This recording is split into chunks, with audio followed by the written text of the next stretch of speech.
नमस्कार, आप देख रहे हैं CIN का डिजिटल प्लेटफॉर्म और आज हम लोग बात करेंगे सचिन पायलट जी का। राजस्थान के युवा नेता, कांग्रेस नेता और प्रियंका गांधी और राहुल गांधी के वफादार माने जाने वाले सचिन पायलट ने आज दौसा में जो दहाड़ा, उसकी आवाज़ दिल्ली में भी सुनाई पड़ रही होगी और अशोक गहलोत की रात की नींद हराम हो जाएगी। हम अपने राजनीतिक विश्लेषक रजनीश सर से समझेंगे कि जो दौसा की दहाड़ है उस पर आप क्या कहेंगे। आज सचिन पायलट के पिताजी का जन्मदिन है और इस अवसर पे उनकी आदमकद प्रतिमा लगाई गई है और वहाँ पर एक बड़े जनसभा को सचिन पायलट ने संबोधित किया है। बहुत सारे कयास लगाए जा रहे थे कि सचिन पायलट आज अपनी एक नई पार्टी की घोषणा कर देंगे। हम लोगों ने भी इस पे चर्चा करी थी या सचिन पायलट कुछ और निर्णय लेंगे। सचिन पायलट ने आज वाकई दहाड़ा है और कहा है कि उनके पिता ने कभी समझौता नहीं किया तो हम भी कभी समझौता नहीं करेंगे। जी। ये इशारा दिख रहा है कि ये किधर इशारा वो कर रहे हैं। उन्होंने कहा है कि राजनीति में करप्शन के लिए कोई स्थान नहीं है, जिसको उन्होंने अभी कुछ दिन पहले दिखाया भी था, अनशन किए थे।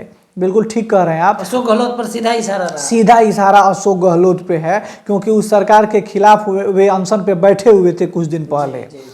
तो देखिए, इसमें कोई दो राय नहीं है कि सचिन पायलट एक बहुत ही कर्मठ, एक बहुत ही सुयोग्य और एक कुशल प्रशासक हैं। इसमें कोई दो राय नहीं है। लेकिन रजनीश जी, अब प्रशासक पे आज बात नहीं करेगा। बाद से नई शुरुआत राजस्थान में होने जा रही है और सचिन पायलट ने साफ साफ अपने आलाकमान को भी आज दिखा दिया है कि जो अपने कहना चाह रहे थे वो हो सकता है कि कार्यकर्ताओं के दबाव में आज वो पार्टी का घोषणा नहीं कर पाए हो। कांग्रेस के देखिए संबंध रहा है कांग्रेस पार्टी से। ठीक कह रहे हैं आप। देखिए, इसमें मैं यही कहूँगा कि सचिन पायलट जो हैं वो कांग्रेस से दूर नहीं जा रहे हैं, कांग्रेस उनको दूर कर रही है।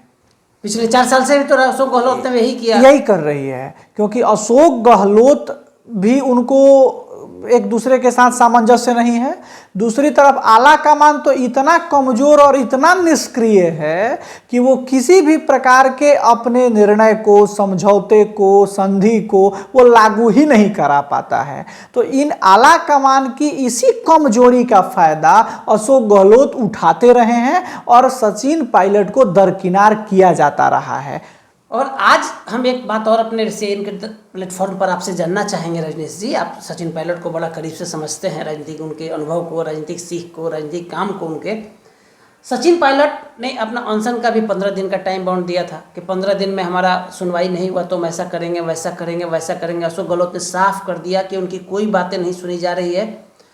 कांग्रेस पार्टी का जो आलाकमान है, चाहे वो केसी वेणुगोपाल हों, प्रियंका गांधी, राहुल गांधी, सोनिया गांधी, अब यह लोग अशोक पायलट को सचिन पायलट को समझाने में असफल हो रहे हैं। सचिन पायलट की कोई निजी मजबूरी है जिसके चलते वो कांग्रेस में बने हुए हैं, आप सोनिया प्रियंका के दबाव में बने हुए हैं। नहीं, सचिन पायलट, मैंने पहले ही कहा कि वो बहुत ही सुयोग्य, बहुत मैच्योर, बहुत परिपक्व आदमी हैं। वो मतलब ऐसा नहीं है कि तुरंत आओ ताव में निर्णय ले लेंगे। वो बहुत सोच समझ के निर्णय लेने वाले व्यक्ति हैं और प्रेशर पॉलिटिक्स चलती रहती है। सचिन पायलट भी इसका प्रयोग करते रहे हैं, लेकिन मुझे अपना जो अनुमान है और मुझे पक्का विश्वास है कि सचिन पायलट की आज की ये सभा और आगे के 1-2 दिनों के उनके निर्णय राजस्थान के चुनाव के निर्णय घोषित कर देंगे। अशोक गहलोत भी तो आरोप लगाएंगे ना कि सचिन के चलते ही हम कांग्रेस हार गए। ठीक है, वो अलग बात है। सचिन पायलट कांग्रेस में रहेंगे तब ना अशोक गहलोत आरोप लगाएंगे। सचिन पायलट कांग्रेस में रह के अगर चुनाव लड़े तो किसी को लगे कोई आरोप लगाए, चाहे जो करना है करे, लेकिन मुझे लगता ही नहीं है कि सचिन पायलट कांग्रेस में कंटिन्यू करेंगे। दौसा की रैली को आप देख रहे थे, कितने लोगों की संख्या होगी वहाँ? अपार भीड़ है वहाँ, जनसैलाब है और उसमें देखिए, सचिन पायलट ने जब अपना भाषण खत्म किया है तो कांग्रेस की परंपरा के विपरीत उन्होंने भारत माता के जय का नारा लगवाया है ना। ये भी एक इशारा है, ये भी एक संकेत है। तो ये सब समझना चाहिए। तो बड़े संकेत के साथ आज राजेश पायलट जी की जयंती मनाई गई है। CIN की तरफ से भी उनको श्रद्धासुमन अर्पित किया जाता है। और आज जो सचिन पायलट ने दहाड़ा है, आज रात में अशोक पायलट जो राजस्थान के मुख्यमंत्री हैं अपना गद्दी नहीं छोड़ना चाहते हैं, वो भी आज नहीं सो पाएंगे और इसकी जो गूंज है वह दिल्ली कांग्रेस आला कमान तक पहुंचेगी। हो सकता है कि 1-2 दिनों में कांग्रेस आला कमान कोई बड़ा निर्णय ले, नहीं तो अब तो आज का जो सचिन जी का जो स्पीच हुआ है उसे लग रहा है कि सचिन जी अब पीछे जाने के मूड में नहीं है और उनकी बातों को अशोक गहलोत भी मानने के मूड में नहीं है। तो सचिन पायलट के पास अब एकला चलो के साथ दूसरा कोई रास्ता नहीं है। सचिन पायलट ठीक ही कह ही दिए हैं कि हम समझौता नहीं करेंगे। पिता ने भी समझौता नहीं किया था, हम भी समझौता और नहीं सचिन करेंगे। पायलट के एक्सक्लूसिव हम बता रहे हैं, पिता ने भी कांग्रेस को छोड़ दिया था, तब वो भी कांग्रेस को छोड़ और दिए वो भी थे। सोनिया गांधी से नाराज हो गए। एकदम बिल्कुल बिल्कुल बिल्कुल। इतिहास दोहराता है, इतिहास हिस्ट्री का ये गुण है, history repeats again and again.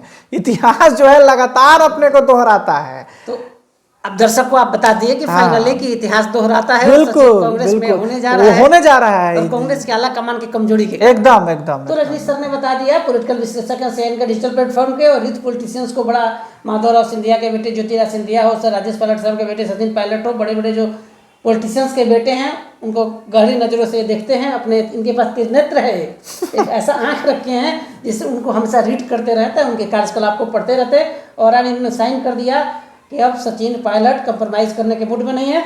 अब कांग्रेस को सोचना होगा, आगे कांग्रेस को उनका रास्ता को देखना होगा कि उनको हाईवे पर दौड़ाती है, GT रोड पर दौड़ाती है, लूप लाइन में घुसा देती है। हमारे सहयोगी सनी मिश्रा के साथ कौशलेंद्र, नई दिल्ली से। Right message, right communication, country inside news.